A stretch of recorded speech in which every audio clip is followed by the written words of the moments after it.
Please Scooby-Doo this shit. Welcome in to the Bro 4 Squad podcast, where we are just a bunch of bros drinking beer and talking movies. This is episode 170. I am your host, the Mayor Jeff Fornasek. Thank you guys so much for checking us out, and a happy new year to you. We are here to put a bow on 2021 and the movie year that it was. And joining me is our enforcer in the paint, Matt Geiger. Geiger, with 2021 coming to a close, as our enforcer, I have to ask, what was your record in fights in public this year?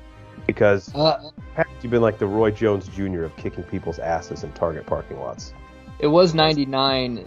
Until New Year's Eve, I made it 100 because I went to a grocery store and a nice older gentleman asked me if he could help me take my groceries to the car. I'm like, yeah, no problem.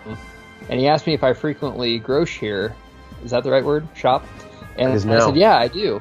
And then after he loaded my groceries, he said, well, see you next year. And then kind of just giggled as he walked away. And I took offense to that. God, he's been waiting all year to make that fucking joke.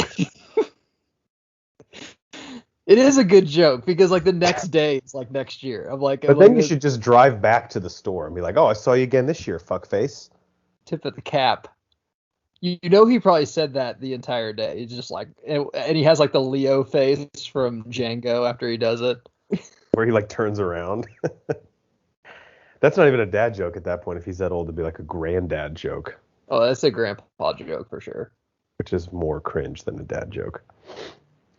All right, well, on the Bro 4 Squad podcast, we start every episode off with the most important thing in any bro's life, and that is chest day. And our chest day topic for today, as you've noticed from the title, it is our 2021 movie year in review. So we are going to go back through, at the beginning of the year, previously, our picks in terms of movies, see how correct or incorrect they were, and then we have curated our top 3 movie list, our worst 3 movies of the year, and then I have a few honorable mentions as well. Not that anyone else needs them, and a couple of the other bros have sent us their list. So basically, wrapping up 2021, putting it in the rear view.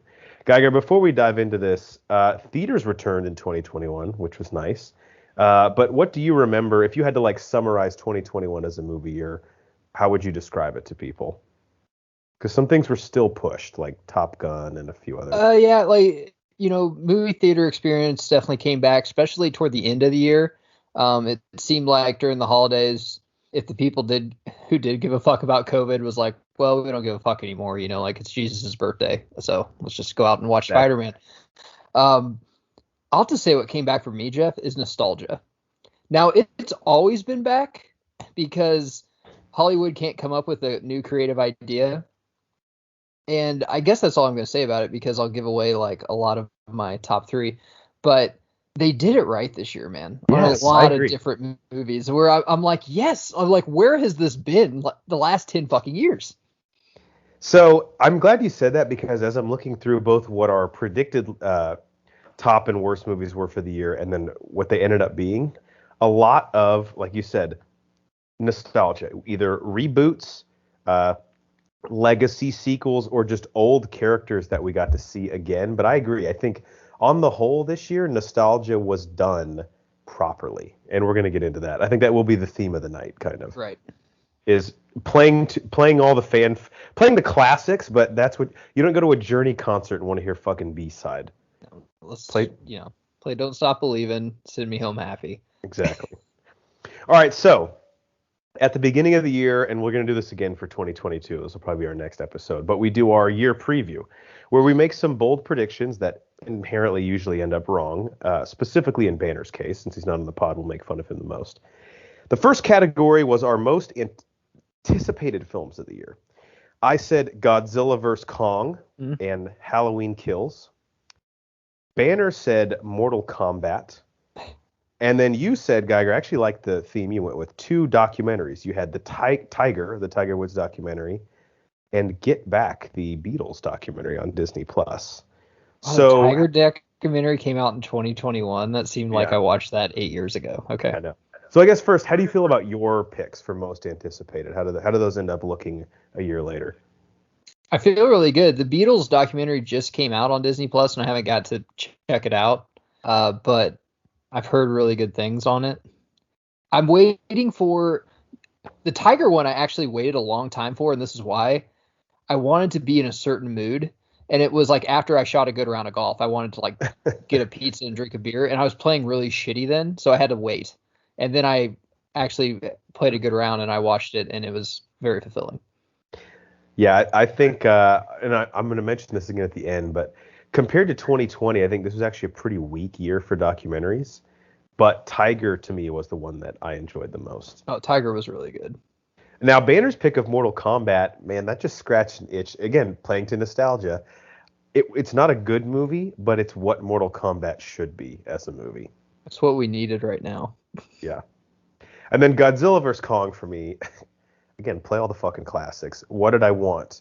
I heard someone say, man, I just really thought like some of the human characters in that movie were less than stellar. And I was like, sir, did you walk into Godzilla vs. Kong and complain that Eric Skarsgård or Alexander Skarsgård didn't? I mean, don't get me wrong. I want to see God go, but I want to see some character development too. I want to see some stuff I wasn't interested in seeing. I mean, I guarantee you 90%, okay, not maybe 90% of the theater, but 50% who are competent individuals, you could ask them what's going to happen and they'd probably dictate what's going to happen.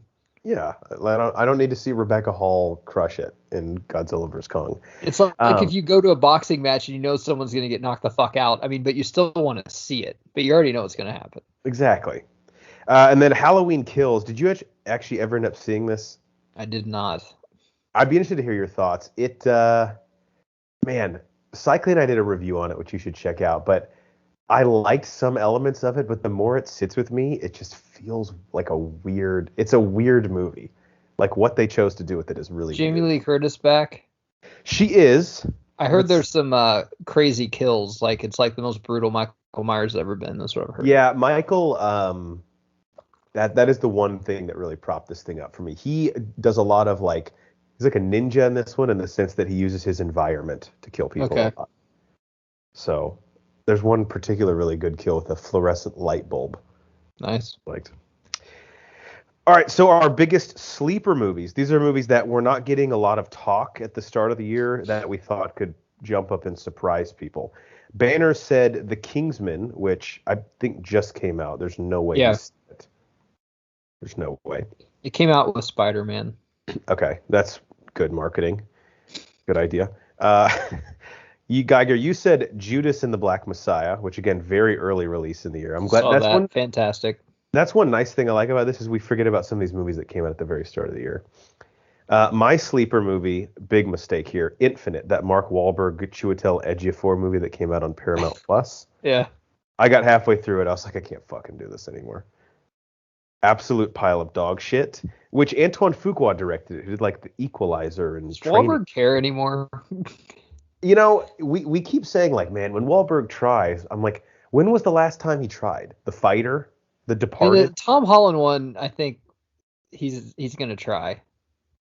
It's about a book or video game or Uncharted. Something. Yeah. I think he gave better effort in like Daddy's Home than he did in any of these movies. Too. Right.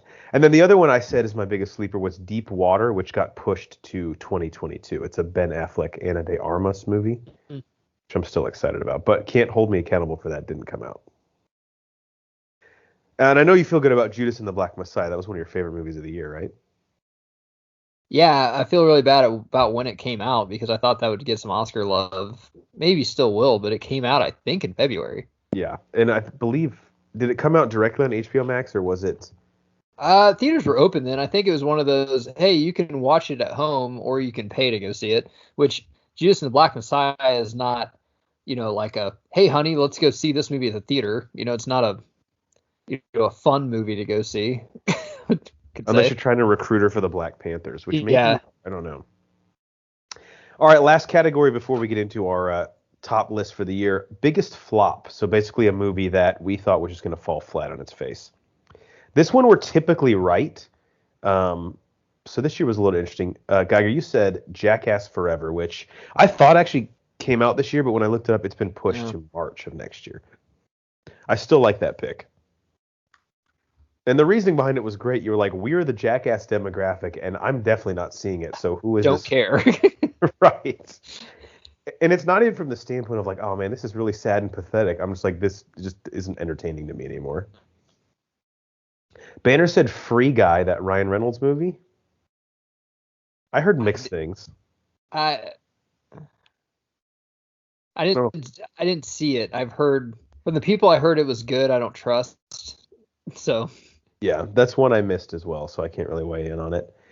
My biggest flop, I had two because I always do this and break the rules. I had Space Jam: A New Legacy, which I mean, it was fine. I guess when I said flop, I was thinking that kids just didn't know who the Looney Tunes were and nobody would go see it. But I actually think it did okay financially, even with the day and date release. I think we really misunderstood LeBron James's marketing to kids because I think he's the one that carried it more than the Looney Tunes. Yes, totally. Looney Tunes is still on a little bit though, and with HBO Max and stuff redoing it, they actually they had some programming around it. And like we said, I'll talk about it later. Yeah, and it'll come up actually in someone's list. And I also said West Side Story, which completely bombed at the box office. And I'm willing to say, not that he's done as a director. I know he occasionally has the critically acclaimed hit, but I am so out on Steven Spielberg. He's like the guy now that he comes out with maybe a movie a year, and he's like, "Hey, this is my movie, so everyone go see it." But then he forgets that it's not 1996, and then he gets pissed because, okay, West Side Story, it's a play, right, Jeff? Yeah, it used to be. It's like a famous musical. It's Shakespeare, right? Yeah, I believe so. I don't know what it's about. I don't Sharks care. and Jets. Yeah. Name a Shakespeare movie that's done good. I mean, okay, Romeo and Juliet, they had to like 90s it up with Leo to even make it kind of okay. And even for a 90s movie, it wasn't, it's not in a top 300 list of a 90s movie you talk about. So I mean, the best Shakespeare movie that's ever been done is basically they just ripped off Hamlet from Lion King. Other than that, I don't know. And didn't they do it with like Indian people? Did they do it in a different? Yeah. So okay, it looks like it was written by a guy named Arthur Lawrence, and it was made into a play in 1957. Wow, I thought Shakespeare wrote West Side Story. I think it's based on the Capulets and the Montesquieux, like the two rival sides. You know why I thought that is because on Orange County, when he started naming off Shakespeare, he said Hamlet, West Side Story. I thought those two were actually Shakespeare. Then he went to like Talented Mr. Ripley, Waterworld, Chocolat. Well, but if you think about it, it is ripping off Romeo and Juliet because it's like the forbidden love, right? Like two gangs are fighting and one guy Sure, falls. Jeff. I don't know anything about West Side Story, so that's not bringing me to box office. I don't know these two actors. And when you tell me Spielberg, even as a 90s kid, I'm just like, all right, like, cool. I don't care. I just don't feel like he has fun with film anymore. Like, when was the last time he made like a Jaws or an E.T. or a Jurassic Park type movie? And I know people like, he did Ready Player One, but Ready Player One just felt so uninspired and not his because it was based on a book, like you said. I don't know. I mean, Hook, I think he thinks Hook is terrible. And I'm like, dude, just do more like Hook. It's beneath him. He's like the actor that had like one big hit and he won't go back to it.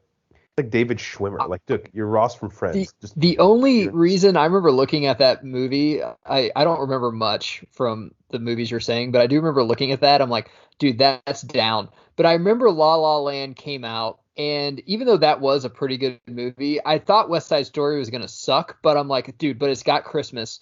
And you got two types of people that go to movies during Christmas. You got, the regulars like us, like, yeah, let's go see Spider-Man.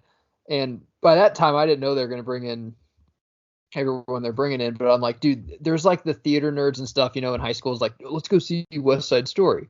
Or like the parents that, just drink and talk politics all the time and never watch sports. Like they go see West Side Story after. Exactly. So I was thinking it actually might make money. I can't believe it bombed the way it did. That's musicals, insane. Dude. Musicals are in trouble because like Cats really fucked up a lot of things for a lot of people. I think because it's like when you see Hamilton on Disney Plus, like, well, rather just go watch the actual performance of this than the movie of it. You say musical, I'm like lame, but you say a Disney movie, I'm all for it, which is basically a musical, kind of.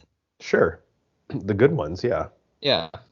I don't know who it's for, and just stop wearing a scarf everywhere. It's June. I'm a waiter, just like, who ordered this? And like no one's in a packed restaurant, no one's like raving there, and it's a cheeseburger and fries. It's like the most basic thing, and no one ordered it. Sorry. No one raised their hand. Yeah, it doesn't make any sense. All right, so West Side Story, I'm comfortable saying it's a flop. Space Jam: A New Legacy, whatever, take it or leave it. I didn't hate the movie. I saw it twice actually because I think we did a commentary on it.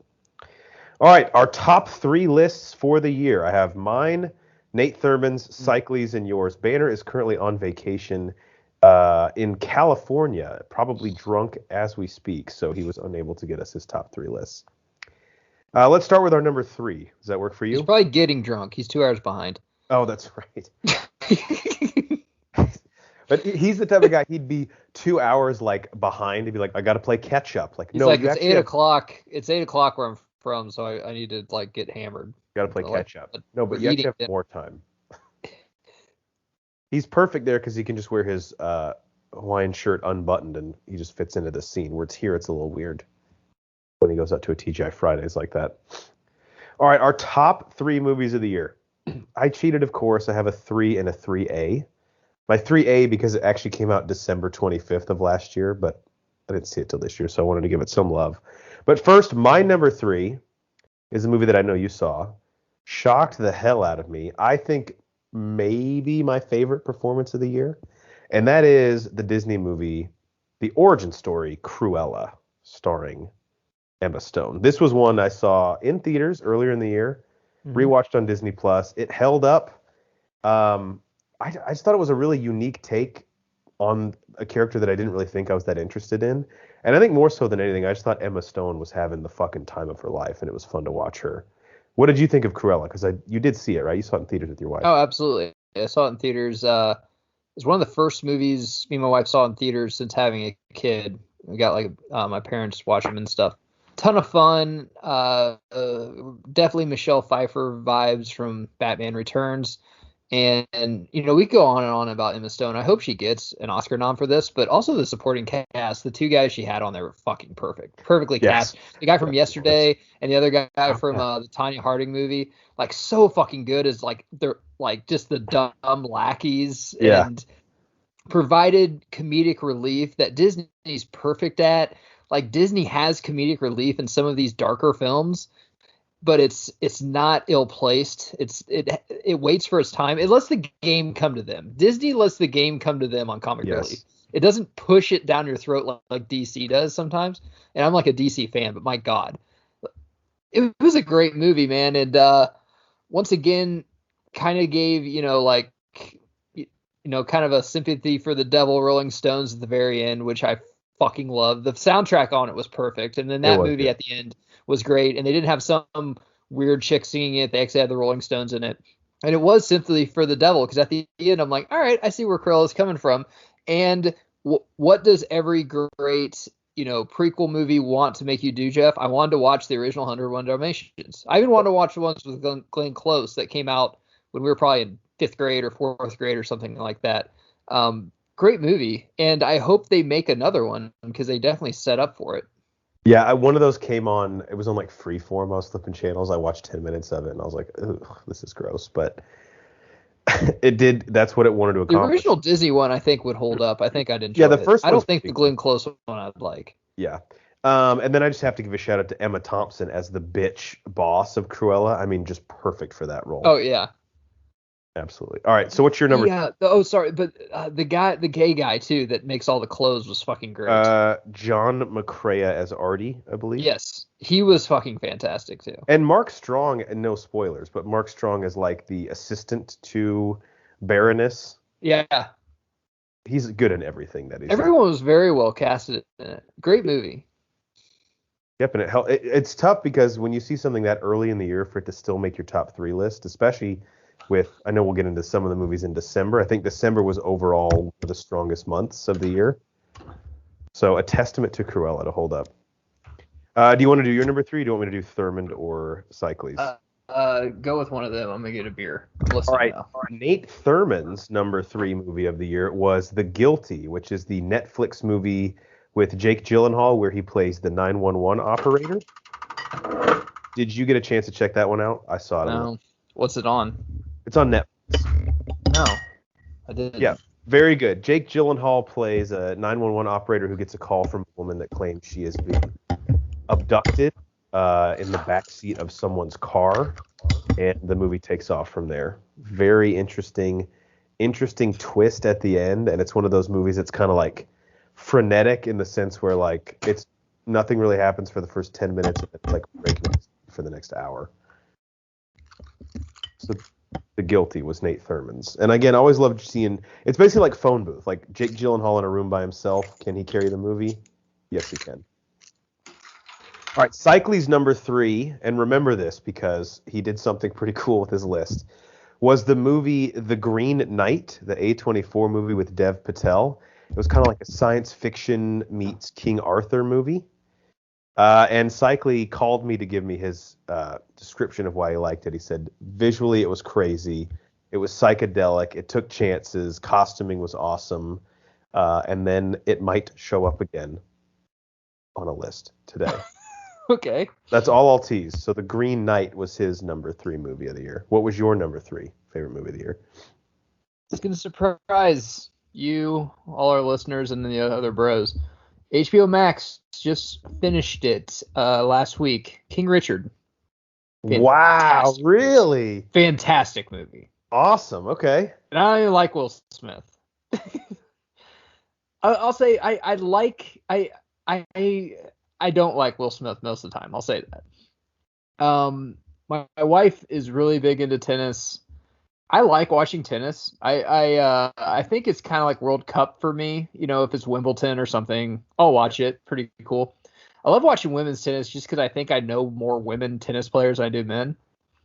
And I mean, the Williams sisters, I mean, we're right there with Tiger. I mean, from when we were probably in 5th grade to now. Mm-hmm. And Will Smith he's really good at these. I'll give him credit. Like, I don't like his save the world bullshit, and I don't like his overall demeanor. I think he'd be like the nicest guy if I meet him. I just think he's like just too nice, which rubs me the wrong way. But he's great in these movies. Yeah. I mean, I loved him as Ali. Anytime he portrays somebody, he really takes it seriously. And the kid actors in this, they have to be like not professional, but really good tennis players because they didn't have stunt devils. And then Bernthal was in it. Bernthal, yeah. When I heard this idea though, I was like, okay, thank God we're finally getting a movie about the Williams sisters. And then I heard it's basically like their dad as the main character. That's what I was like kind of confused. Because it's basically the end of the movie is like Serena is just turning pro. If that gives you any. Okay. Like Venus is kind of in the background, a lot of it. But did you feel like the girls got enough of the attention in the narrative, or was it really? I mean, it's their dad is the titular character, so I would understand it. Well, their dad's Will Smith, so of course but the mom plays a big role. She's a great actress. I don't know her. I don't know anything else she's been in. The girl that played Venus was fucking fantastic. Serena was just kind of in the background, which I didn't like because, you know, Serena, the only thing is, I guess there was a reason for it because at the end he was talking to Serena because Serena, like, behind his back kind of got in tournaments because her dad's like, you're not ready yet. You know, you're too small or too young. And he always said, like, Venus is going to win Wimbledon. Venus is going to win Wimbledon. And he told Serena, he's like, you know, your sister's going to win Wimbledon and be number 1 in the world. And she's like, I know, Dad. And then he looked at her and he got down on one knee. He's like, but you're going to be the greatest that ever did it. Which the thing I hate about these movies, though, I always like, did that happen, though? I know, yeah, because some of the stuff is so over the top. Because you know how the Mannings are always like, you know, Cooper would have been the best one. I'm like, well, what do you? Shut the fuck up. You're both Hall of Famers. There's no way. It's really good, man. It's like almost a 3-hour movie. Doesn't feel like it. The end scene is Serena finally playing like her first professional match, and like sports movies when you're like actually in it, where you're like rooting. Like I was like rooting. I'm like, oh, do this, do that, even though like this is an actual match that happened back in the 90s. Like Right. you could probably Google it and look up what happened, but it was very, very well done. And Bernthal was fantastic in it. I liked his look. He plays like their first coach, right, or one of their first. Yeah, I could look it up. Like he's like he's like the Butch Harmon of tennis. Like for all you golfers. Like my wife knew who he was. He is like the trainer, wow. And so he's like the people that people go to and stuff. But it was very well done, and there's a lot of stuff I question, but since I don't really know anything about it, if it was a Tiger Woods movie, I don't know if I'd like it as much, because I'm like, that wasn't real, because I'd follow his career, but it's really good. You should. I would think Will Smith would get an Oscar nom for it, and he got really fat for it. So nice. I'm shocked, but I'm glad you liked it. Now, not to spoil the Broscars, but currently it is nominated for our 2 a.m. drunk text asking you up, which is a movie that's desperate for Oscar recognition. Do we need to revisit that? Or is it still Oscar? I didn't feel like it was that desperate. Really? Okay. There wasn't too many scenes where it's like, pull at the heartstrings, like, hey, everyone shut up, Will Smith's acting. Like, right. He doesn't, I will give him this. He doesn't come off as like sniffing the Oscars ass all the time. Will Smith doesn't do that to me. We'll have to revisit it. Just for a reference point, you at home, another movie nominated for the 2 a.m. drunk text asking you up that's desperate for Oscar recognition is The Last Duel with Matt Damon. Oh, God. I mean, that's probably the odds. Vegas has them at like minus. You see the director like yelled at the sky, pretty much to the clouds for not. He said people didn't see his movie because kids have smartphones. What about the new one on Netflix with Leo, who's like fatter and shit, and everyone else? I need to watch that one. I wish I would have before this show, but it's 2.5 hours, and I haven't had time to yet. But I've heard very mixed things, which always intrigues me. All right, I have to mention this real quick. My 3A is the movie Promising Young Woman, which came out December 25th of last year, and actually my cousin and I did a pretty lengthy review on this if you want to go check it out. But again, just a really good movie as far as like talking points after you watch it. Didn't technically come out this year, but I wanted to give it a shout out. All right, my number 2 movie of the year, Geiger, this might be yours as well. Speaking of nostalgia done properly, and this was my number 1 movie of the year for a while, Ghostbusters Afterlife. Let's do it. Let's double team it. Fuck yeah. So this is your number 2 my also? Number 2 too. Yeah, absolutely. So I guess skip ahead maybe a minute if you haven't seen it, because spoilers. But I think this got the taste out of my mouth of the Paul Feig reboot Ghostbusters. And more importantly, did it lean heavily on nostalgia from the previous ones? Yes, but that's what I wanted, and I think it executed it perfectly, especially with Harold Ramis no longer being with us. I thought the way they handled him still being involved in it was perfection. What did you think? It was a perfect movie. It really was. And I think the only thing people could, which I've seen people bash it for, was it wasn't funny enough. And it was actually kind of not a scary movie, but, it was more. But you had Paul Rudd, which was kind of the comedic relief. But the kids are very serious. The kids and the mom, no comedic relief really at all. Yeah, it was a very serious movie, but it did the originals justice, man. And that's what we always come for. And I have to say this. So after I saw this movie, I told my parents, like, you need to go see this. And I felt like this, how I felt leaving this movie, say I saw it with my parents, is how I should have felt leaving The Force Awakens. Ugh. Where it's like analogy. 2 generations match when like your parents, like, I remember taking your mom to see this movie when we were dating before you were even there. And now it's out again. And, Harold Ramis is dead, who was like, he was Adam McKay back in the day. That's who he fucking was. He was like the director that was in it. He was actually a bigger actor than Adam McKay, but he's like the closest I could think of. And that is the nostalgia that like they definitely paid homage to the past, but then it was such a great movie that they don't need any of those guys in the second one, because the actors were so good, the kid actors, you could just roll with it from there. Even the kid podcast, when he first introduced himself, I'm like, dude, get this guy out of the fucking movie. By the end, I was Dan like, give me Aykroyd's only more. subscriber. Yeah. He's like, you're my subscriber? It's so great. Like, there's just one? Greatest CGI have you ever seen? Probably, right? From like an actual dead person? Yeah. It was like insane. And we're to the point now where, like, if you can just get the family's estate to sign off on it, like, dude, you can put pretty much anybody in a movie now, right? Yeah, I'll have to say they kind of had training wheels because Harold Ramis's character was dead in the film. Right. So he wouldn't look real. So it actually would look kind of like a ghost. But still, it looked fucking fantastic. It was cool as shit.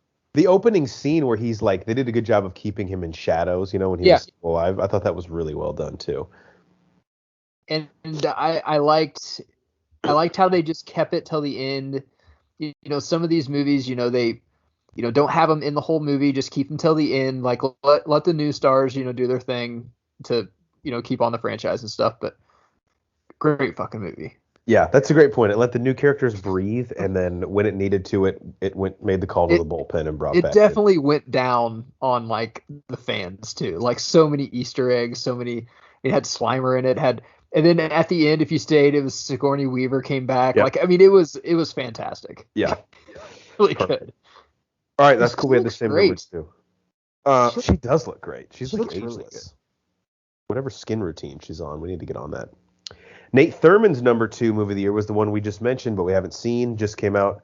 Don't Look Up, the Adam McKay directed movie starring Leo, Jennifer Lawrence, Jonah Hill, Timothy Chalamet, I believe, is in it as well. So I need to check that one out. And seeing that it this late in the year still got on his top 3, number 2. Who's the president in it? I think Meryl Streep is actually. I thought this was like a real life movie. Don't Look Up? No, I thought it was like it was like this took place in real life, like during like Clinton or Bush. This is a fake movie? Okay. Never mind. All right. I'm intrigued now.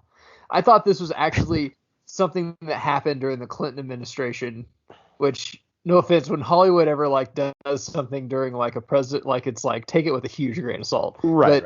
Since it's that, I'm actually intrigued by it now because first I thought this actually happened. No. Okay. But I'm sure it's an allegory for right.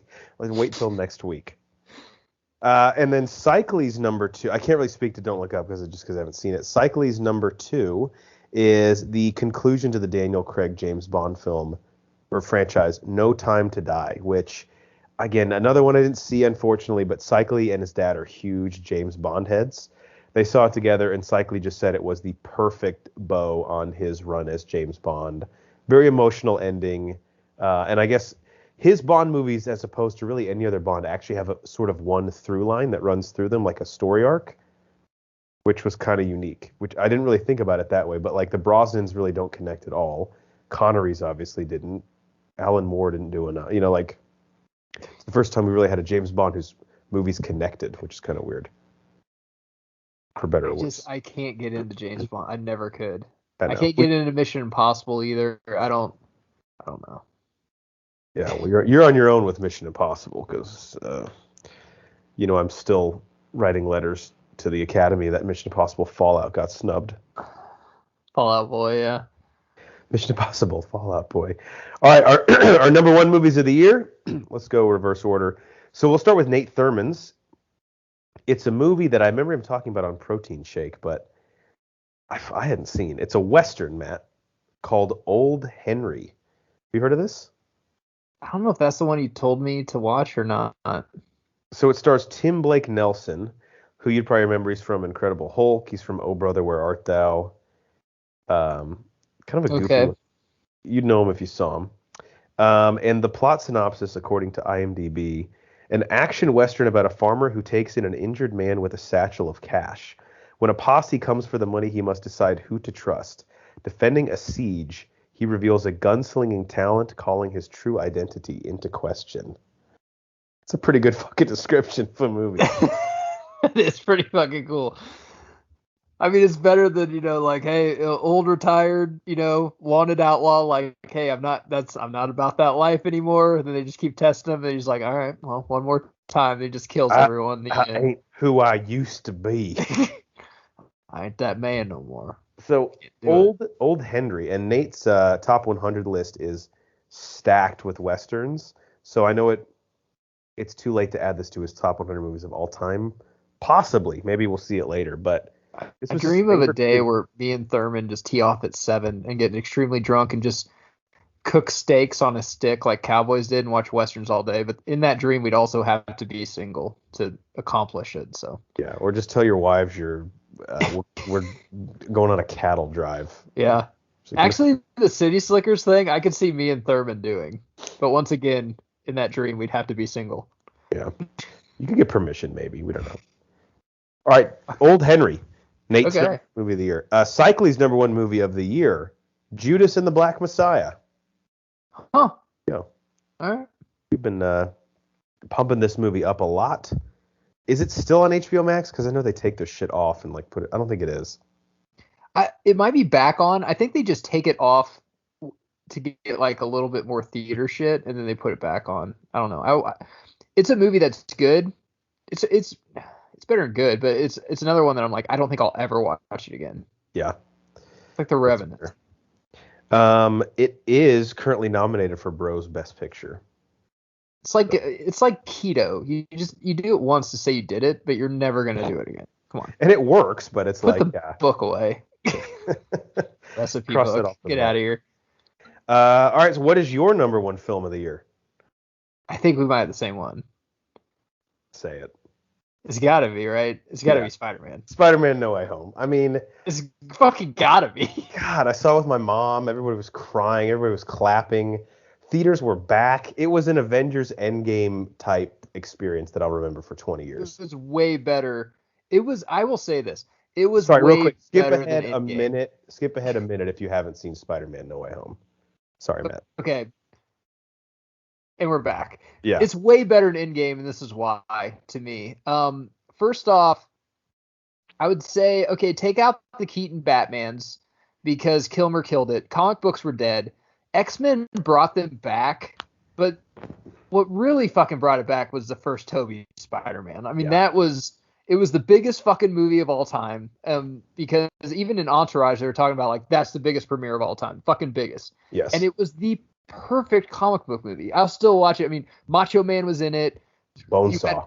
Flash Thompson was actually Flash Thompson's fucking Sofia Vergara's husband.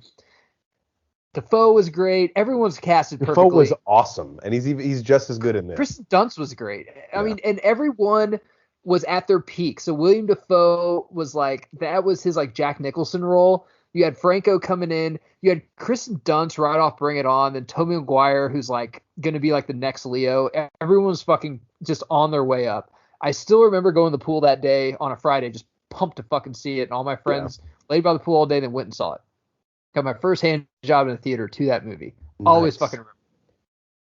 Also, the fact that like we speculated they were coming back, but I am so glad Andrew Garfield lied about this for basically a year in interviews, right? He's like, dude, I'm not in the movie. When he walks through that portal, I honestly, like, tears were literally streaming down my face. And he walked through it first, which was great. And then you had Tobey Maguire, which my theater clapped. Oh, my theater was going absolutely ape shit. So I want to say two things, and they're questions for you. One is name any franchise that usually do 3 that get better as they go, and the third one being the fucking best. And then 2, name a time where you have like basically a dead franchise, like the Amazing Spider-Man. Everyone was a colossal failure, even though I thought Andrew Garfield did a pretty good job. They bring him back, and people are fucking begging for it. I know. And like I'm asking for another one. right there with them though. I'm like, fuck yeah, give me another one. Dude, the scene, and again, if you're back, skip ahead again another minute, but where they're all like at the Statue of Liberty and they're making their plan and they're like numbering off which Peter is who. Yeah. And Holland's like, all right, I'm Peter number 1. To Toby, he goes, you're Peter number 2. And Garfield goes, Peter number 3. Peter number 3. I fucking lost my shit. Like, of course, I'm the third one. Their banter back and forth was incredible. And the line where he says to Toby, so do you have a suit or are you just going to go into battle just like a cool youth pastor? My wife like cracked up during the theater. She was like, "Oh my god, that's really funny." And Toby, what's great is they all got him. I mean, they look great. Toby looked great. Yeah, they look awesome. And I mean, Toby they looked in shape. And the other thing, Jeff, is just like, I mean, it made me want another fucking Tobey Maguire one. I want like all of it. And Tom Holland is so perfect, but how, like you said, the banter and once again, how I felt when Toby came through. So it wouldn't be my parents, but let's say my son was like 8 years older and Holland is like his Spider-Man. I'm like, dude, Toby's mine. Like that would have been a fucking thing to like see. I know. I'm like, jealous that's my Spider-Man. And it's like a generational once again, thing. Why can't Star Wars do that? Like Marvel did it, Ghostbusters did it, and it's gonna come up again on my bottom three because there's some movies that I thought were okay. Then after I saw Ghostbusters and Spider-Man, I'm like, the bar's raised because you've actually shown not only Marvel but other like people have shown that you can do this. You can make these nostalgia movies actually good and pay homage to the past. But it was fucking perfect. It was a perfect fucking movie. And then I even talked about how they brought back the villains. All of them were fucking perfect too. I know. And again, Willem Dafoe slides right back into that role, and it's just like, God damn it, this guy's fucking built to be Norman Osborn. Why DC and Warner Brothers haven't casted him as the Joker is fucking beyond me. He would have been probably the greatest one ever. It's incredible. And you can tell he loves it. Oh yeah, he's having a blast. And I also think, and this is no longer spoilers, but the reason this movie worked too is at the core of it, Tom Holland, like it's cool to have Doctor Strange and all this crazy shit happening, but the Peter and MJ relationship that has been cultivated in the MCU, that's really the main point of this movie, and that's where like the whole thing works. And I like that they said MJ's real name on this with the Zendaya MJ. The only thing I wanted after credit scene where like Toby goes back to his universe and he comes back and Kristen Dunst is like yelling at him because he has like 3 kids and they're just like throwing fucking webs all over the house. Like, where have you been? I've been with these 3 kids for like 10 hours. And stuff. I wanted Kristen Dunst in it so bad because I loved her as Mary Jane. I thought she was fantastic. Yeah, at the very end, I was sort of just, my mind was going fucking crazy. Like, who's going to show up in this thing? I thought Franco would because he was Hobgoblin. I think the issue is his offset thing. You know, like the sexual assault allegations. He's pretty much canceled at this point. Oh, I didn't know he had sexual assault allegations? There's like 6 or 7. Seth Rogen said he'll never work with him again, and all these other. He's done. So. I'll have to look on this. I haven't even heard this. Rogen, dude, you don't turn your back on your boy. What the fuck's up with that? Yeah, Seth Rogen said some pretty fucked up stuff about him. So that's your homework after this. You'll have fun looking that up. I will. Was it on Spider-Man or just? I think one was on Spider-Man. It was like when he was in his heyday, dude. It was like Flyboys and what's that movie? We've lost every listener right now because they all clicked off our YouTube to go see what the fuck sexual assault was. Yeah, I'm like about just to leave our own podcast so I can go look this up. I've not heard about this. Yeah, and then he like directed a movie where supposedly he like allegedly gave the part only to parts to only women who had sex with him, things like that. So kind of like the Broforce Squad. Yeah, basically. That's getting nervous because it sounds like a lot of stuff we do. Yeah, except he's famous and no one gives a fuck about us. So, all right, our bottom 3 of the year. This is my favorite part because as fun as it is to toast movies, it's more fun to shit on them, I feel like. My number 3, we'll go through these pretty quickly. Reminiscence. This was that movie that came to HBO Max, originally intended for theaters, with Hugh Jackman, Rebecca Ferguson, and Thandie Newton, where Hugh Jackman has this device that can like record your dreams, and he uses it to kind of solve a murder. And the movie makes no fucking sense. It's way too long, and Hugh Jackman's great in it. I mean, that dude acts his ass off in everything that he's in, but the ancillary characters in it are like soap opera level bad. And there's just so much shit in the movie that doesn't need to be there. Like, it takes place in this like futuristic world where like everything is flooding all the time. And I don't know if this is based on a book, but like that has nothing to do with anything in the movie. I'm like, why the fuck are we in Waterworld? This doesn't make sense. It's just adding shit that doesn't need to be there. So Reminiscence was my third worst movie of the year. Geiger, what was your third worst film you saw in 2021? It was something I thought was kind of good, and we've all talked about it was kind of good, but after Ghostbusters Spider-Man, bar got raised a little bit. I'm going to throw Space Jam in there just because they didn't really pay homage to the first one at all. That's true. It's almost like the first one didn't even happen. Like they didn't really even bring it up. I mean, you didn't have, maybe I understand Jordan, but I mean, you could have got like Muggsy Bogues or LJ or someone who can come back a little bit. At least make it seem like a sequel. It didn't seem like a sequel at all. It just seemed like LeBron, since he went to the Lakers, wanted a fucking movie deal. Like, oh, we'll just throw in a Space Jam. It didn't make any sense. Like we said, if anything, they should have had a Space Jam with like Tiger Woods or did a different sport and, paid homage to the second one. But after the nostalgia fucking just, orgasm I had the last couple months of the year, I'm going to go back to Space Jam and be like, dude, you're not up to snuff at all. And because of the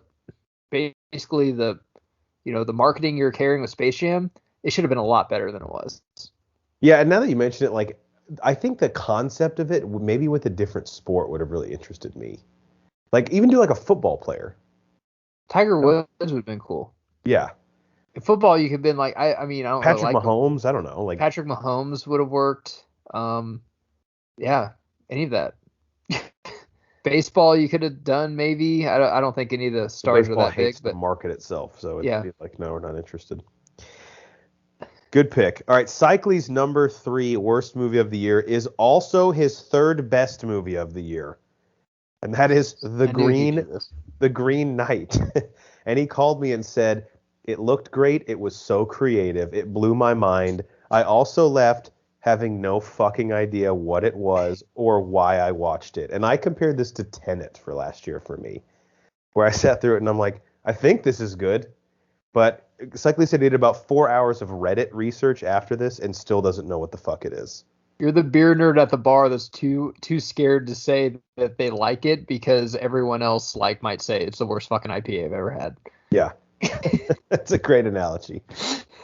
So Cycly texted me his list. He said best and worst, and I said Green Knight on both, and he sent back yes, crying face emoji. So, we could ask if that's legal, but he is our legal counsel, so it's kind of a... Yeah, I'm not trying to get embarrassed. Nate Thurman's third worst movie of the year was one that I actually kind of enjoyed. It wasn't anywhere near my top 3, but it was that Chris Pratt Amazon Prime movie, The Tomorrow War, where aliens invade in the future, and they have to go back in time. I'm out. To recruit. Let me ask you this, Matt. Chris Pratt, is he a shooting star? Did his career just fizzle out? I mean, do you care about Jurassic he might have Park? one more Jurassic World thing in him, but he was the funny guy. But now every actor that's an action hero is all funny. They're all fucking funny. So I don't know what's left for him. Yeah, like if you want that role cast, there's like a couple other guys you could get that are maybe more marketable than him right now. So I mean, just spend an extra couple mil and get Hemsworth. Yeah. All right, Nate's number 2 is also mine.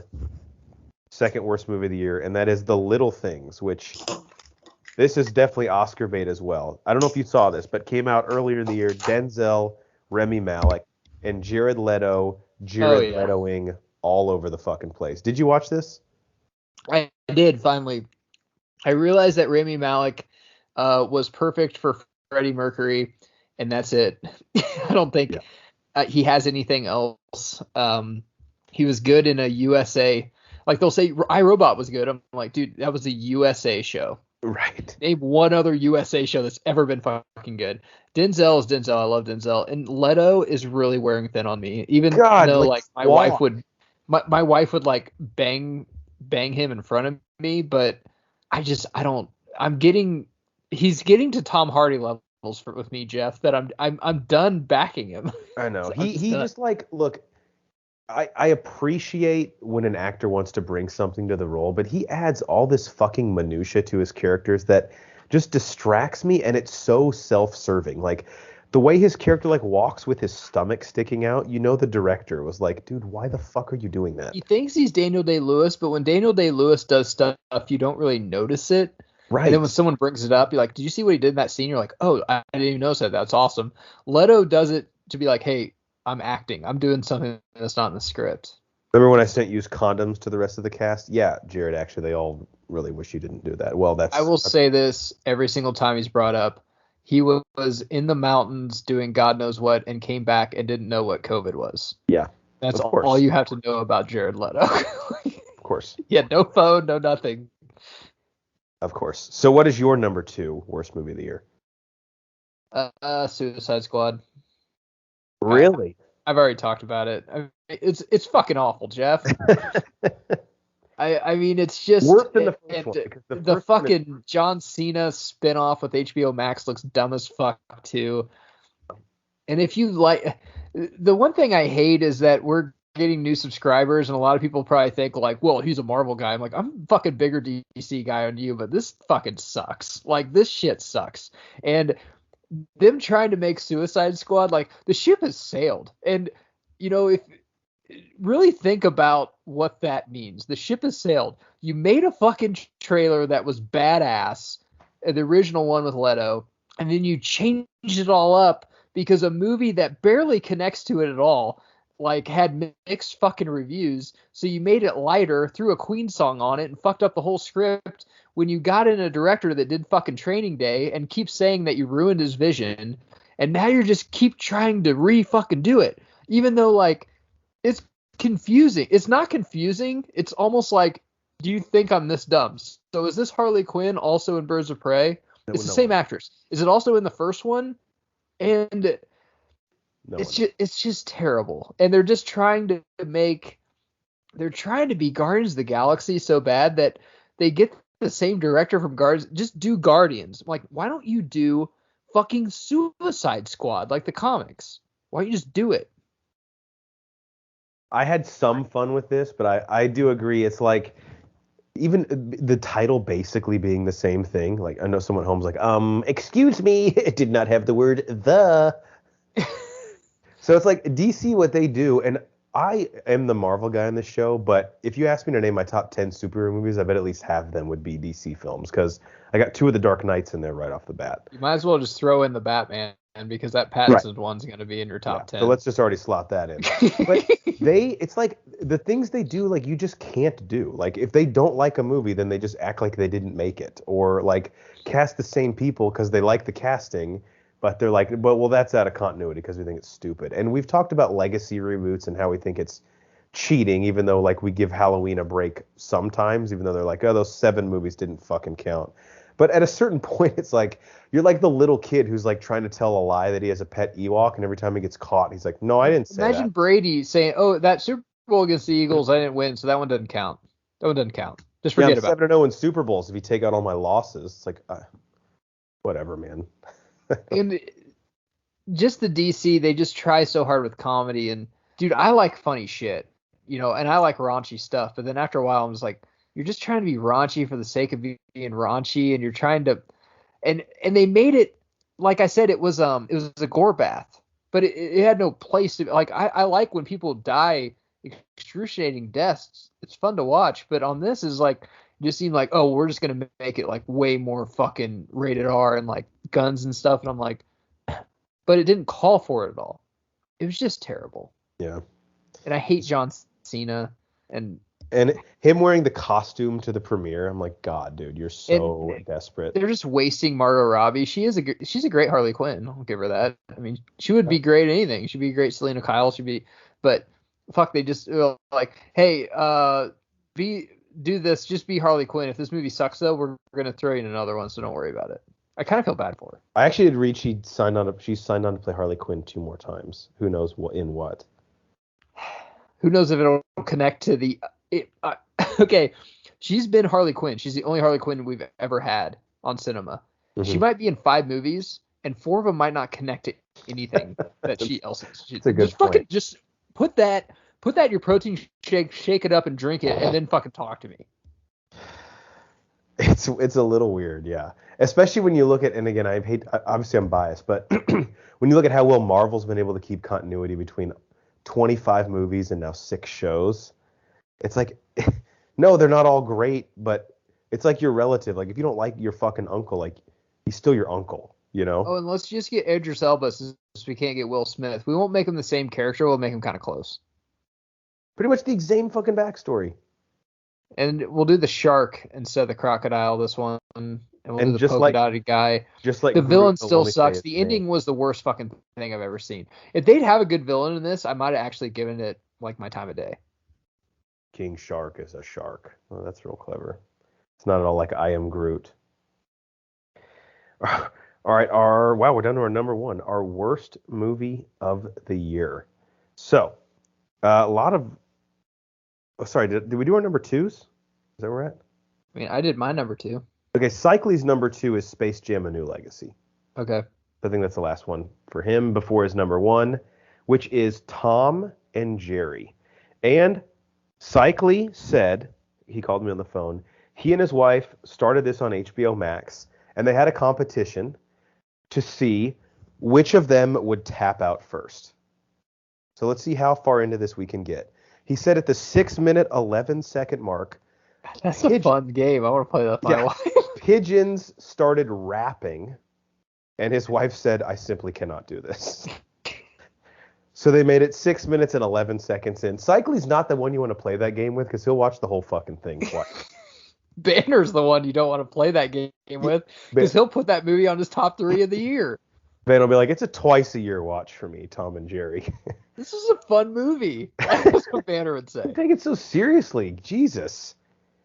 So Tom and Jerry, and the fact that he actually started it, and Cycly did say this to me. He wants to challenge anyone at home who says, well, fuck you, man. You didn't watch the whole movie. He says anyone that has that argument, he welcomes to come on the pod and defend Tom and Jerry against him because that's a hill he wants to see someone die on. Okay. All right, Geiger, what is your number one worst movie you saw in 2021? I didn't see it. I don't have to see it. And that is American Underdog, the Kurt Warner story. I can't do it, Jeff. That's awesome. You know why? Okay, if someone that's listening has seen it, I will tell you what it is. It's basically the guy from Shazam who can't fucking act. As a quarterback, Kurt Warner was a fine quarterback. He was gifted probably one of the best fucking offenses ever. And 3 Hall of Famers at least. Well, I hate when people are like, they were a dynasty. The 85 Bears was a dynasty. Really? How many Super Bowls they win? 1? That's not a fucking dynasty. I hate to tell you, it's not. I mean, they're a great team. That year, they might have been, you could argue that they're the greatest team ever. The greatest show on turf was not a fucking dynasty. They won 1 Super Bowl. That's it. They were 3 years good. And they actually started the Patriots dynasty because they lost to the Vinatieri team. A real fucking dynasty that's kind of still going. Right. But I will tell you why I can't fucking stand this movie. It's because it's Blind Side 2. And Kurt Warner's wife, who we all know, Jeff, who was basically the Brittany Mahomes before Brittany Mahomes if Twitter existed when Kurt Warner's wife was around, my God. Like, so think of Megan Rapinoe, only a little dykier, and you got Kurt Warner's wife. You don't even have to Google her. I just fucking showed you a picture in your mind. And she was basically all about, like, everything was someone else's fault. And then she is all over this movie. She is publicity in this movie. So basically it'll be her being like, oh, Dick Vermeil wants you to run the ball. No, I think you should throw it. That's what this movie's going to fucking be. She used to call into radio stations and complain when they would criticize Kurt Warner. Right.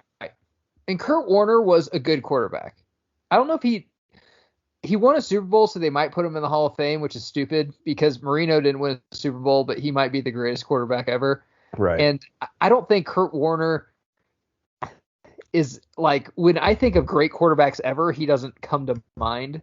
He's fine. And his career got started a little bit later, so I don't think his like career numbers are like that gaudy. Well, no, he was bagging groceries and playing arena football, and then he, made it. And then Dennis Quaid's in it as Dick Vermeil, and he's just like, he does this like, he's like, you're an underdog.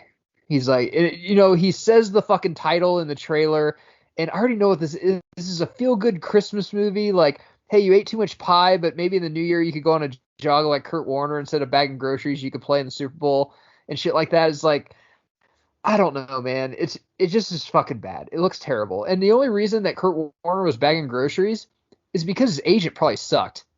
I mean, he's a no-name white guy that can kind of run an offense, there's no reason he shouldn't have fucking got a job when he got cut from the Packers. So, Geiger, I'm glad that you made this your worst movie of the year, because I'm sending you right now in the chat, if you can click it, what is going to be your worst movie of the year next year without you even seeing it. So there's a movie called Home Team. I've already seen this trailer, and yes, I book it. Go ahead and book it. Kevin James this would be worse Sean because Payton. I hate Kevin James. I know. And he doesn't even look. If I'm Sean Payton, I'm like, that he's playing me. But what's great is this Disney feel-good movie is like, he's like, oh, Sean Payton's so great. His coach is like, the reason he's out of coaching is because he was, maybe not him, but his defensive coordinator was paying players to literally try to injure other players. Allegedly. Oh, Jesus Christ. Okay, did you prove it? Yes. Must be a lawyer. There's actual checks that you've written to people. Fuck. I like sports stories. I really do. But when they fabricate them, just like Blindside, I guarantee you Sandra Bullock didn't go down there. And there's no way he was that raw in high school. Like, he could actually probably play and right. shit. Like, I mean, it's all like so exaggerated for film. Ask any of your black friends if they like Blindside. Because that's so like, hey, I'm the white hero story. I like black people. I let one in my home, but he also went to the NFL. That had nothing to do with it. Would you have taken him in if he was 5'2", couldn't jump, and wasn't athletic? Like, yeah, that's the question. All right, Nate's number one worst movie of the year was actually also my 2A, and that is Home Sweet Home Alone. I guess it's a sequel because Buzz comes back, but to the, of course, 1990 classic Home Alone on Disney Plus. Now, it's crazy that this is my 2A because if you go back, we actually did a movie commentary on this. A blind movie commentary, meaning none of us had seen the movie prior to it. And halfway through, dude, you were on it, right? I was on it. Dude, I was digging this fucking movie. Wasn't bad. Then the third act happens and it totally lost me. Yep. Which, as we all know, is the key to a Home Alone movie, the traps. Home Alone is the third act. Right. So if this were a stock and you looked at like the chart of its growth throughout the day, it's fucking volatile as hell. But this was Nate's worst film of the year, Home Sweet Home Alone. It was close to me because it was my 2A. Do you have anything positive to say about this movie, Geiger? Or was it just a total piece of shit to you? Not really. I can see why you put it there. We always talk about these. Was it a bad movie? No. But since you have the name attached to it, you have a lot to live up to, man. So you better, like Aaron Rodgers following Brett Favre. Like, if he was just following a guy, I mean, you got a lot to live up to. And whenever you attach a Home Alone movie and you put it on Disney Plus, which is like a streaming platform that has taken off the last couple of years, right during Christmas, you expect at least be Home Alone 3. What do you think? Yeah, I agree. All right, my number one worst movie of the year, and this is really just because of my expectation versus what I got, and that is Spiral from the Book of Saw, which was the Sawhead. Cycling and I are huge Saw heads. We've done commentaries on the first 5. We'll do the 6th one next year. And we had heard Chris Rock wrote the screenplay, and he said, I had an idea. And I pitched it to Lionsgate at a barbecue 3 years ago, and they said, that's fucking brilliant. After 7 years away from the Saw franchise, this is the way we bring it back. And there was Chris Rock, really? Okay. Yeah, there was nothing special about this movie at all. At all. I'm baffled. And like, what did he pitch him? What he pitched them, I said in our review without spoiling it, 4 of this exact movie come out every single year. 4 of them. I could probably pinpoint them to you right now. And so I don't know what he pitched to Lionsgate that they haven't heard before. There's no fucking twist that you haven't seen before. So disappointing. And you got my fucking money. I saw this in theaters. They slapped Saw on. That was probably what he pitched him. Just say Chris Rock wrote the script. Cycling and I both saw it in theaters. So you got my fucking $17. Congratulations. You said like Chris Rock wrote. I was like, Well, it's not like James Carpenter went up to him at a barbecue like Right. originally wrote Halloween. Like, who cares? Well, it is weird too because the movie actually opens with What, was Chris he Rock. black the whole time? Like, what was it? Like, what could Rock potentially pitch Lionsgate that they're like, damn, I really? don't know. Yeah. I they, maybe they just wanted to attach his name to something, but I don't think he's like a. I think he's very talented, but he's not like this box office gold, you know. All right, do you have anything else? I have a few honorable mentions that I'll run through in 30 seconds. No, just quit making fucking sports movies. Yeah, it's been a while since we had a good one. All right, a few honorable mentions for me. The movie *Malignant*, which I haven't been able to talk about because no one else has seen it. It's absolutely batshit crazy. Biggest twist of the year in a movie. *Malignant*. Check that one out. The M. Night Shyamalan movie *Old*, which I think Cycling Night did a review on this one. Did you see this, Matt? Well, no, I wanted to. Okay. I won't spoil anything for you, but this, like a lot of M. Night Shyamalan movies, I just wrote down, movie I could see myself reliking the most in the next year. Like, I enjoyed it now, but in a year I might be like, that's pretty fucking good. The more I think about it. So Old by M. Night, check it out. We always appreciate, look, they're not always good for sure, but at least M. Night fucking tries something new, right? He has the balls to do something original. The movie Nobody, starring Bob Odenkirk. It's basically like diet, sugar-free John Wick. I wrote, it's the best movie that I totally forgot I watched. Or yeah, organic, non-GMO John Wick. John Wick, right, with slightly older guy just beating the shit out of people. New Year's Eve, New Year's resolution John Wick. That's good. And then this one you mentioned too, but Tiger, I had to put down. It was my favorite doc by far. And we're big doc heads on here, but I thought when I was going back through the documentaries I watched, this was a much weaker year for documentaries. Especially with everything streaming. Like, there's theaters weren't back to last quarter. Right. You'd think there'd be a ton of docs ready to go, but I think they just pushed them all back because they had so many movies. Yeah. But so it was interesting. I mean, even in a strong year, I still think this one would have had a shot at being my favorite. But I like everything else I looked at that I watched. This thing just beat the shit out of them. Oh, yeah. All right, you ready to move on to our protein shake? Sure. Awesome. You sound very excited. This is where we go around and talk about what is in our cup, also known as what have we watched lately. First one, I don't really think we need to talk about it. Spider-Man No Way Home. Check out our review on it. Banner and I did. I think. Do you have anything else to add to that? Obviously, it's our favorite movie of the year. So perfect. Yeah. So good. Go watch it. It's one I would actually go watch again if I had time. Yeah, I saw it twice. Once with my wife, once with my mom, and Nate Thurman hadn't seen it yet, and I told him dude, let me know when you're going to see it. I'll go with you. Yeah, just to see your face. I know. Don't you just want to look at his face when certain moments happen? Just hold his hand. Did you stay for the after credit scene for the Doctor Strange 2 trailer? No. Oh. The only one I got was the Tom Hardy thing.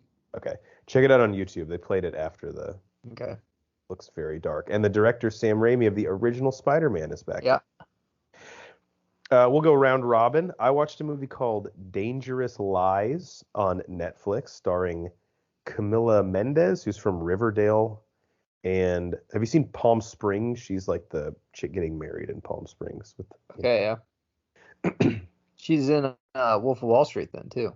She was his original girlfriend. The other chick, yeah. You're talking about Kristen Milioti. Okay. Chick has she plays her sister in Palm Springs, the one whose wedding they're at. And the plot synopsis here. So the dude from Ocean's 11, who's the guy that sets up all the jobs for them, the old guy?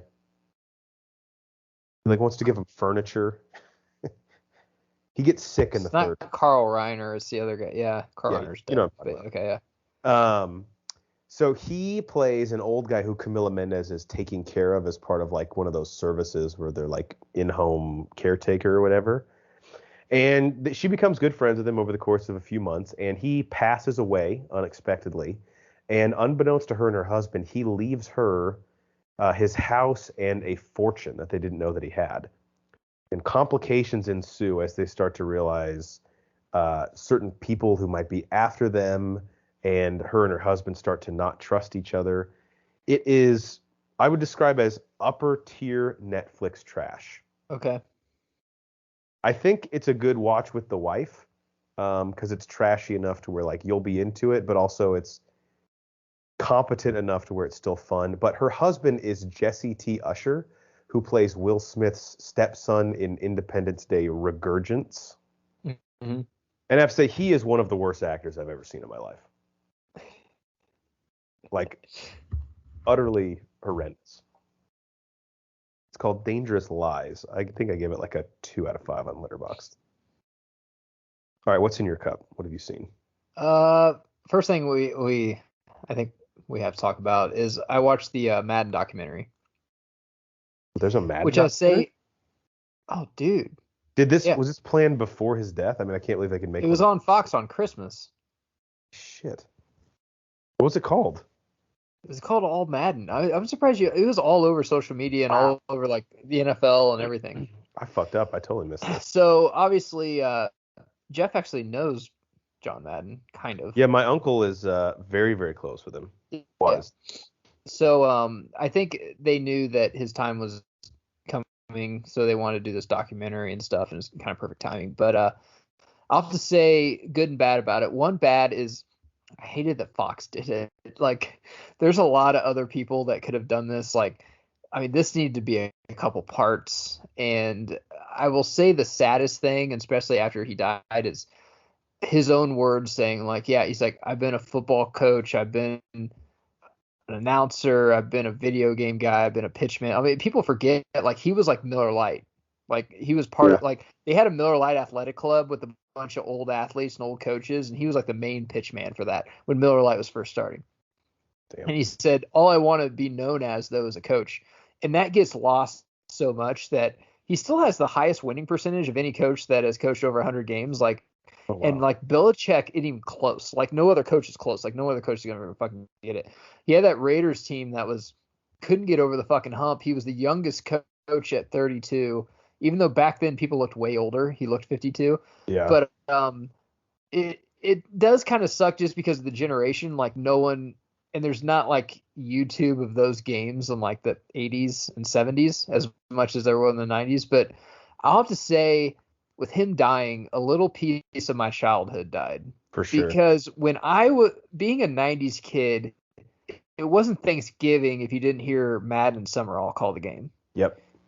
It wasn't Sega Genesis if you didn't have a Madden game. Like, that was, a lot of kids will say like PS whatever, and like and it kind of sucked is once the players got on the front, Jeff, as a lot of kids probably didn't even know what Madden meant. They probably just thought it like, oh, that's just what they call a football game. They didn't know it was a person. Madden was. But 94 Madden, which I had for Sega, had Madden on the front. Like, John Madden on the front. And he was calling all the plays and everything like that because the older Madden games didn't even have him announcing. And we lost a really good one, man, because he was like one of the greatest announcers, greatest coaches, greatest pitchmen, greatest guys ever. And everyone that talked to him kind of seemed like, and you can test this more than I can, but like, you could probably just go up to him at an airport and say, hey, I'm a big fan of the Raiders, or I'm a big fan of your games. And he'd give you like 20 minutes. He seemed like that type of guy. I mean, I just love seeing people that are so passionate about something, like when you find your calling in life, and he certainly did. And football was his life. And like, that's what made him so happy. And like you said, to see himself be like, he was so popular that he was commercialized so much. Like, people are like, dude, John Madden everybody fucking loves him. Put him in a commercial for whatever. Yeah. And then at the end of the day, he's like, yeah, but I just want to be known as a football guy. And like you said, whether you have any idea who John Madden was, his name is going to live on forever. Like, they're going to make Madden games for the rest of our lives. It does suck, though, is I hope that other people do documentaries on him. He's gone now, so but you saw a documentary, like the Al Davis documentary, and Pete Rozelle was fantastic, and they're not here, but I think like 30 for 30 could have done it way better. I mean, you've seen these Fox NFL, like a football life. I mean, they're not that good. They're okay. Yeah. But they're not like HBO or 30 for 30 quality. I want like a biopic on him now. Like, who would play John Madden in a biopic? Jonah Hill. Probably, right? You just have to get kind of fat again. He could do it. We'll have to fan cast that movie someday. Like who would play Howie Long? Who would You play need to check it Alfred? out. I mean, it was good. It was good, but we've seen documentaries, and especially his stature. I'm like, man, this could be way better. I mean, that has to be like 5 episodes, right? Like, I just want 1 hour and a half episode of just how they came up with the Madden game. Well, that's the thing. His story has so many parts. It's coach, it's announcer. He changed the announcing game. Like he was the telestrator guy. Like no one Yeah. did that shit before him. And what was funny is on Thanksgiving they were saying like they had the turkey and Madden was circling things like here's a turkey leg here, here's one here, but if you see back here, there's actually 2 here, which will probably give away too. Like he's just he is so great. Yeah, dude. I don't know. He revolutionized so many things about football and the experience as a fan that are forever changed. If you don't know, and Banner always talks about the score, but the announcers make the game a lot of times. And I will say the best one going today, I think, is Gus Johnson. He's awesome. Gus makes fucking. I was like, dude, Gus Johnson's on the call. This is gonna be how good. Into the dude. It could be like Prairie View A&M versus Alabama State, and he'll be like he's willing to die. He'll be a guy that our kids will be like, man, Gus Johnson was like, John Madden to them, or Marv Albert or whoever. Yeah, Ben Scully. We lost a good one. All right, I'll run through a few of these really quick. Hawkeye, check out our reviews on all the episodes. We did all 6 of them. Nate Thurman, Brian Banner, and I. Show just ended. Very pleased with it. I think it's my second favorite of all the Marvel shows. And a very popular actor returns in a Marvel role. That's all I will tease. That we were not expecting to see. Another quick Marvel thing that I watched. So there's 2 making ofs. They call them Marvel Studios Assembled. There was one that I watched on Black Widow and then one on the animated show What If. So I'll just talk about the Black Widow one today. So these are cool just because you actually get to see like the actors talking about their roles in extent. Like David Harbour, who I don't watch Stranger Things, but he plays Red Guardian in the movie, the big Russian guy. Perfect. You're calling me liar? When he tells the guy that he beat up Captain America in the 80s, and the guy's like, dude, he was frozen in ice. Like, that doesn't make sense. But he's hilarious in this. He's talking about how shitty he is at, like, stunt work. He's like, dude, I can't even make it look like I'm beating up anyone at all. So for, like, even the slight, like, opening a door, they would have to bring in his stunt double. And he's like, dude, I'm so sorry. I just can't make any of this shit look real. And then one other thing that I thought was interesting, you saw Black Widow, right? Yeah, it almost made my top 3, actually. It was a fantastic movie. Okay, good. Same. It was very close. So one thing that I thought was interesting is they were talking about the script writing process and how it changed throughout production. And, okay, spoilers for Black Widow. If you haven't seen it, hit this 30-second skip ahead thing twice right now. But originally, Taskmaster was going to be Black Widow's friend, the African-American guy that, like, sets her up with the safe house. He was actually going to be the villain, and then they changed it later on to tie into the story that she tells Loki about Dreykov's daughter, which I think I like the story better, but it would have been kind of cool to see that guy as Taskmaster, I think. That's sort of. I thought the villain was perfect. Yeah. So I'm glad they didn't change that, but it's interesting to see, like, they even especially have, like. For women, like, when we leave an action movie, we want to feel like, oh, I want to be that guy, especially women. I mean, sex trafficking and all that type of stuff. If you're a woman, you're like, oh, I want to go in there and kick the fuck out of that guy and like free all those people and stuff. So I thought that I thought it was fucking awesome. Yeah, I agree. But it was so far along in production that they even had footage of him like screen testing with the suit on, the Taskmaster suit. That poor guy, because he's like, man, I'm gonna think about him going out to dinner with his girlfriend or some hooker he met. He's like, yeah, I'm gonna be this huge fucking, and then he's like, yeah, I'm in a Not scene. to brag, but I'm Taskmaster, so it is what it is. The role is what it is. It's what you make it, really. But I'll take the check here, and I'm Taskmaster, so. Small roles, only small actors. You know what I mean? That's such a fucking actor line. It's ridiculous. All right, I have 2 more things. I'll say this one really quick. I've been talking about the show Selling Sunset on Netflix for a while, right?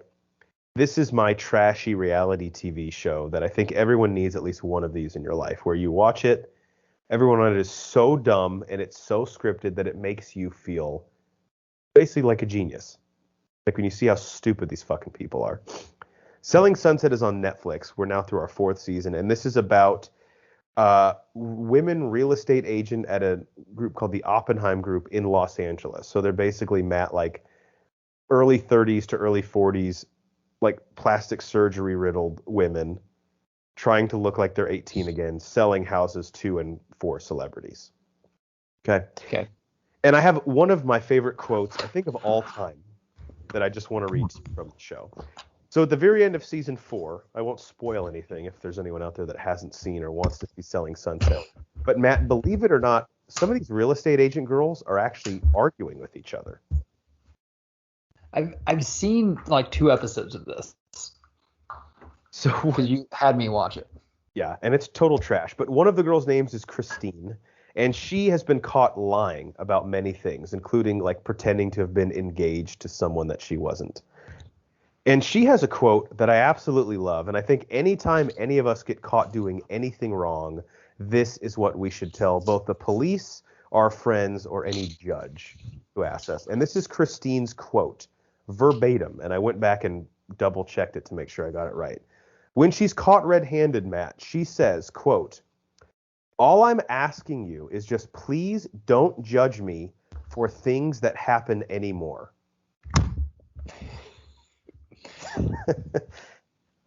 So basically, just let me do whatever I want and don't judge me for it. I feel like I'm back in 8th grade biology reading that quote. Just makes my head hurt.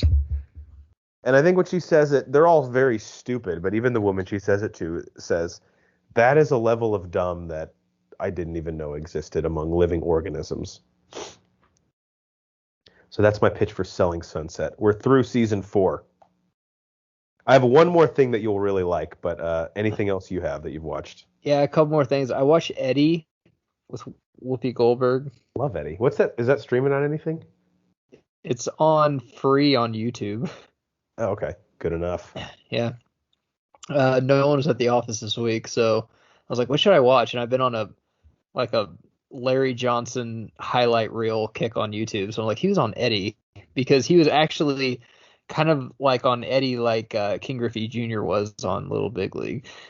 So I watched that. It was fucking fantastic, Jeff. Because the Knicks coach goes to the Hornets, right? The guy they fired, Dennis Farina. Yeah, and they have to play each other. Of course, in the 90s, just like for one game to go to the playoffs. Right, because for some reason that always happens.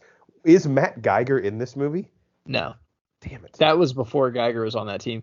Zoe should have been on the team, but he must have not wanted to be on the movie because like Scott Burrell's in it, Muggsy Bogues.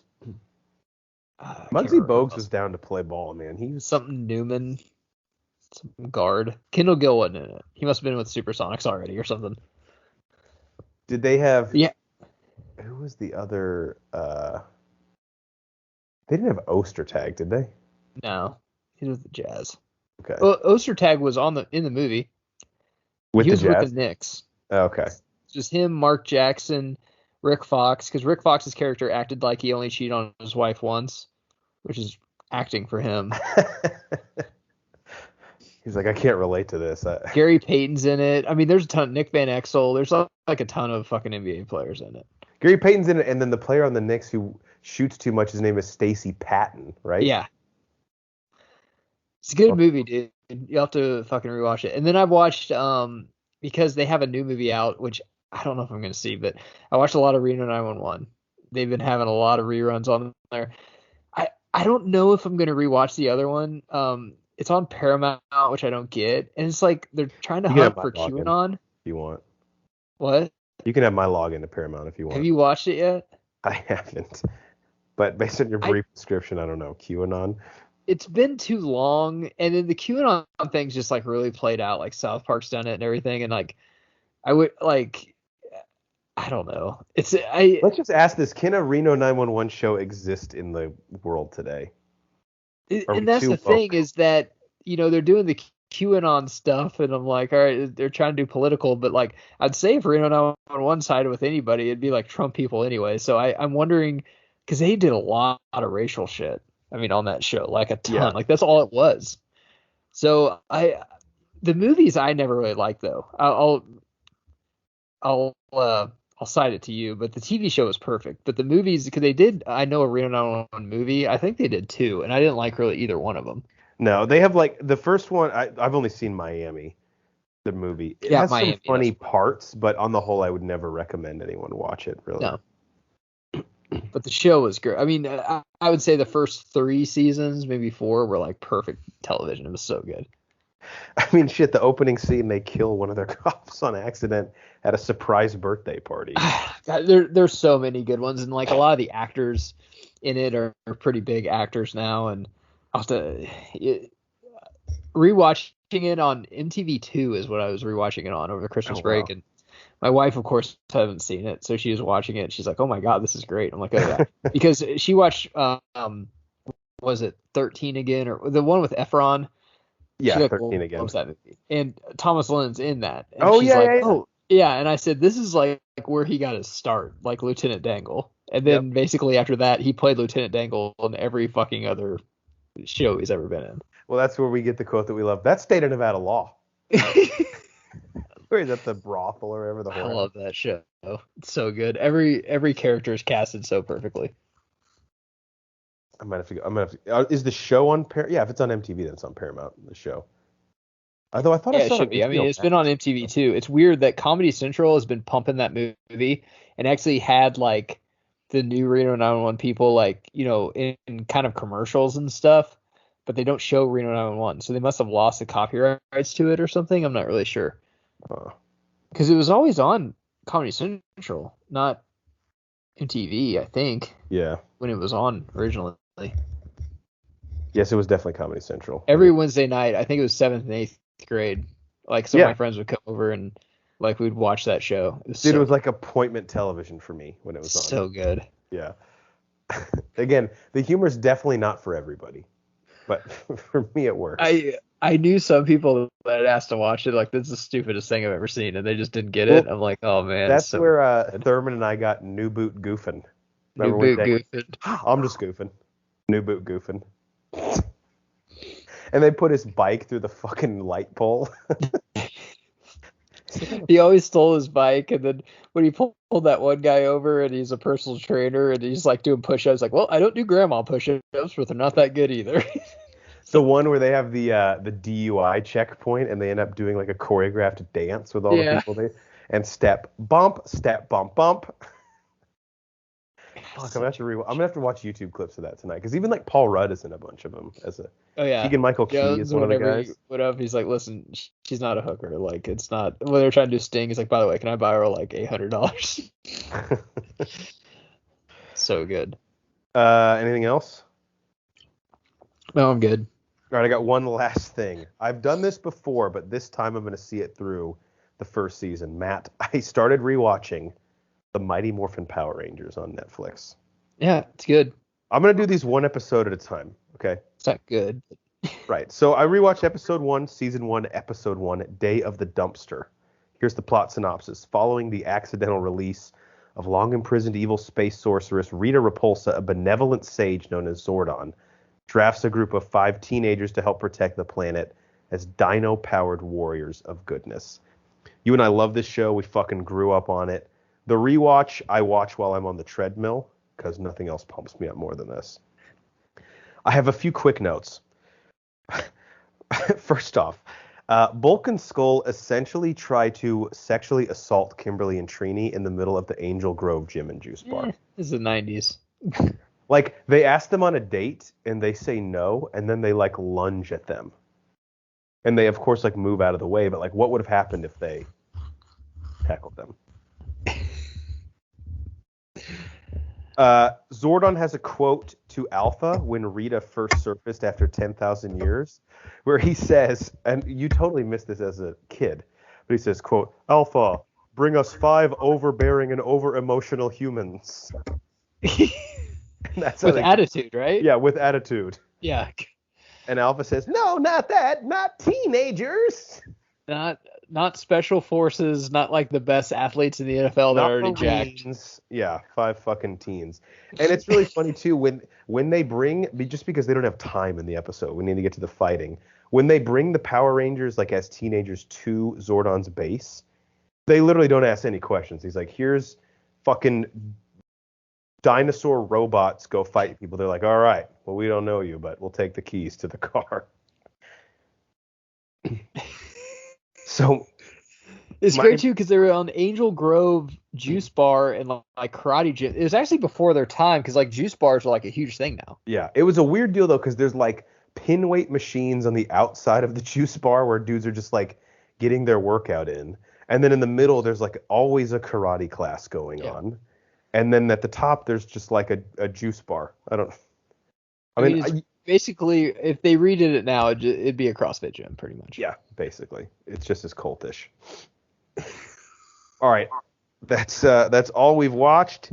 That brings us to the last part of our show, which is our "Do You Even Lift, Bruh?" segment, where we ask a question that we leave the people with. And today the question is, what are our top 100 movies of all time? If you check the link in this description, each of the bros is counting down our list from 100 to number 1 of not the best movies ever, but our favorite 100 movies of all time, a list very special to each of us. And currently, today we're going to have Geiger do the next 4 of his to even us all out.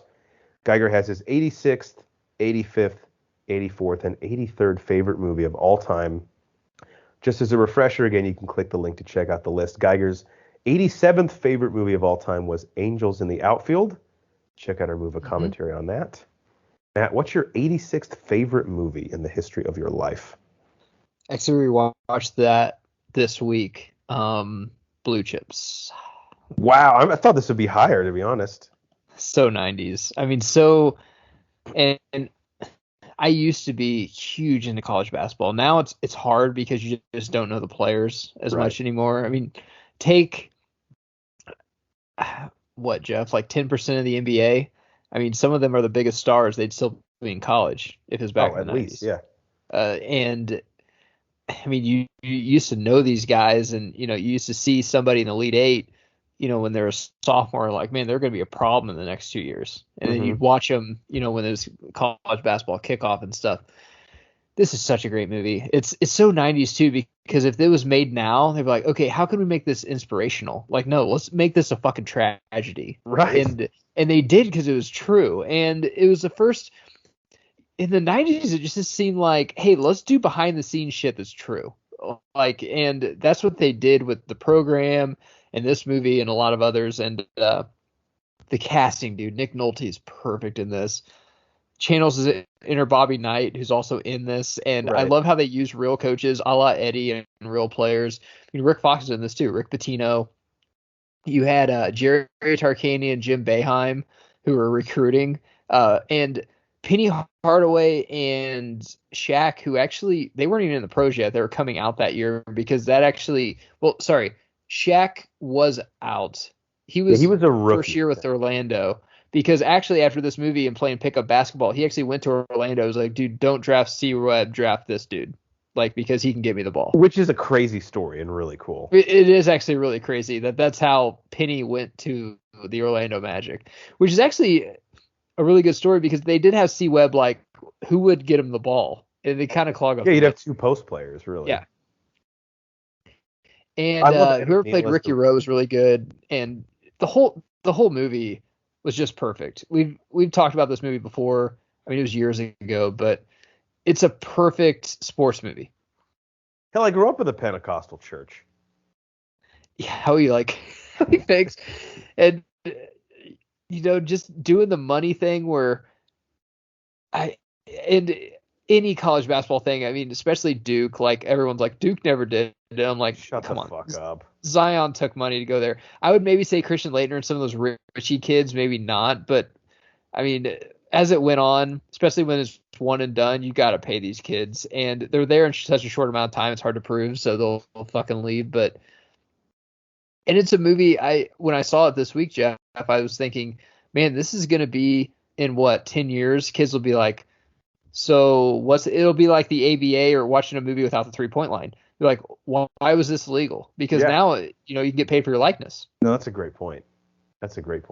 I love the line. First off, one of the best opening scenes to any movie we have on these lists where he keeps running in the locker room, ripping into them, walking out, running back in.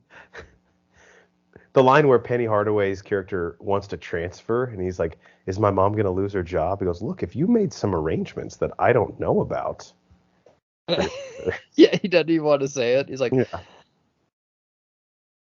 and I love how Shaq was the player that didn't want any money. I mean, that just shows his acting range. Right. He's like, well, I really can't relate to this, but I'll try and find. Yeah, I'll try to find, the person. You just want me to keep going? Yeah. So 86 Blue Chips. What's your 85? 85's Neighbors. Love Neighbors. And I'll say this. When Neighbors came out, I'm like, I love this movie because I relate to Efron. Yes. Like that was my life, man. I just grilled out. I smoked weed. I banged chicks. I slept till noon. Went to class sometimes. Rewatching it, I'm like, I'm Seth Rogen now. I have a kid. I just want to go to sleep. I'm just trying to get along with my wife. I'm trying to, but I'm also trying to, relive my youth and go to parties and shit. So it's a really when they good have the movie. discussion about like who each of their Batmans is, Yeah, that's a great one. Michael Keaton is Batman to me. Yeah. Where is she? Where is she? It's such a good movie. And you got God damn it, I can't remember his name. Dave Franco is really good in it too. No, who's the black guy who's also in Hannibal Buress? Yeah, Hannibal. Yeah, Hannibal Buress is fucking great. Rose Byrne's great. Friend, like their crazy friend. Well, yeah, and I love the chick from Friends who's the dean. Oh yeah, Lisa Kudrow. I forgot. Lisa Kudrow's in it when he's like, I just ate a pot brownie before I came in. He's like, I'm the opposite of the person you tell that to. It's a good movie, and I don't think it gets enough love as a great comedy, but when I watch it, they have an Al Pacino party that I got so pissed off when I saw it. I'm out of college. Right. I'm like, dude, I would have that party if I was in college. That's a great idea. One of them is like Robert De Niro from Taxi Driver. The other one is like from Meet the Fockers. He has like the fake cat. You're pissing off Jinxie Cat, Focka.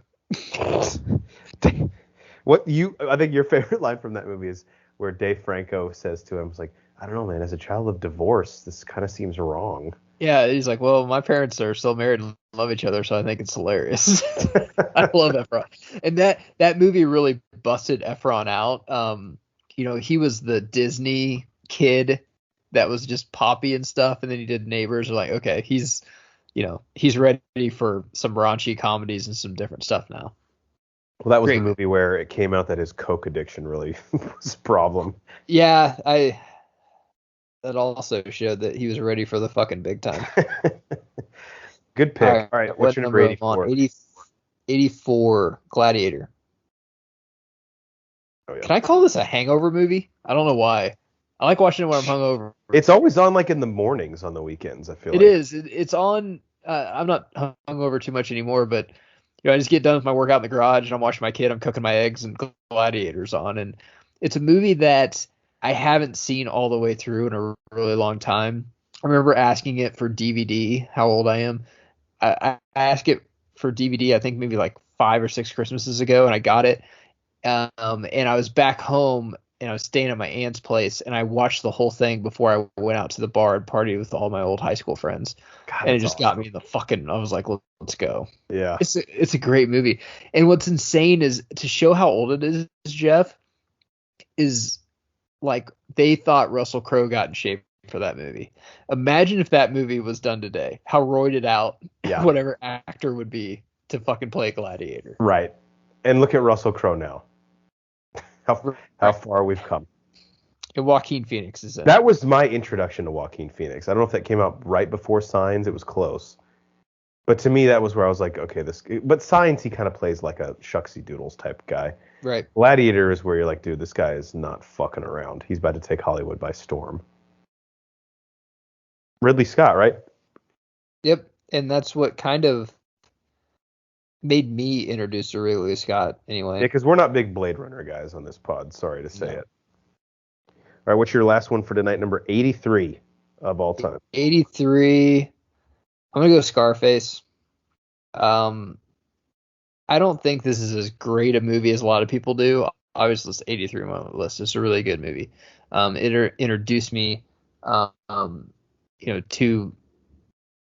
a lot of things. Like remember watching Cribs when everyone started talking about Scarface. God, everybody had that poster. And I never saw the movie. I never saw it. Then I finally saw it. And I will say, to get to the third act, to get to that last act, which is fantastic, when he's sniffing all the blow and he's made it, and it is, I don't think it's the first rags to riches story ever in cinema. It might be one of the ones that really highlighted it and stuff, but it just takes forever to get there. Yeah. And, there's some stuff that you like to imitate and stuff, but I hate to say this on my top 100 list, and I'm saying it's like a bad movie. I'm just saying the third act is fucking so great, but most of the time, when I used to watch it on DVD or anything, I would fast forward or skip a lot of the stuff just to get to the third act because it's such a fucking long movie. And but it is a really good movie. For what it's worth, one of the most famous movie lines of all time.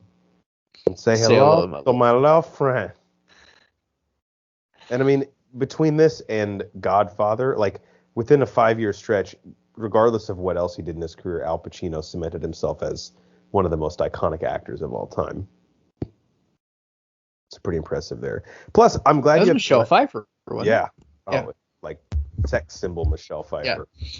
I'm glad you have movies like Gladiator and Scarface, because if nothing else, it legitimizes our list. And I just want to show you at home, and you can look at this on the link below to our list, why you should listen to the Broforce Squad, because we give you a little bit of everything. Here's everyone's 83rd favorite movies of all time. To show you how unique these lists are to us, we have Scarface for Matt Geiger. Ronnie Cycli has Star Wars Episode 1, The Phantom Menace. Nate Thurman has Back to the Future. Again, very like two legitimately iconic AFI films in that and Scarface. Boehner has Murder on the Orient Express, the 2017 edition. And then me, even with Scarface and Back to the Future, I have Ghosts of Girlfriends Past. That's a good movie. It is. So that shows you how eclectic our lists are. All right, Matt, anything you want to leave the people with for our last show? I mean, as this is coming out, it's probably early 2022, but for all intents and purposes, this is the end of 2021's movie season. Closing thoughts. Just move over for emergency vehicles. I know we never talk about this on the pod, but that's going to be my New Year's resolution. That's great. That's really good. I like that. I actually have a new piece of advice that I'm going to start giving people. I went to get my hair cut today, and the person who was finishing up before me with my barber made some really questionable choices in the chair, both in terms of the color they were asking them to dye his hair and just some like aesthetic choices. So this is what I'm going to say from now on every day when we close the pod. Please make smart decisions when getting your hair cut.